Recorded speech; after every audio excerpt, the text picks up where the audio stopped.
How to self-install Xfinity Internet. If you just received your Xfinity kit and want to set up your internet without waiting for a technician, this video walks you through everything you need to know. The self-install process is quick, but there are a few steps to make sure your connection activates correctly. So inside your Xfinity self-install kit, you should have the Xfi gateway modem, a power cable, a coax cable, and Ethernet cable. If something is missing, contact Xfinity support before starting. Then find the coax wall outlets in your home, screw one end of the coax cable into the wall and the other one in the back of your Xfinity gateway. Make sure it's tight. Loose coax connections cause the most common setup issues. Then plug the cable in and wait. The modem will take up to 15 minutes to fully boot on the first setup.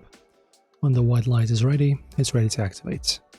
Then you just download the Xfinity app on your phone, log in with your Xfinity ID, tap Activate Gateway, and the app will automatically detect your device.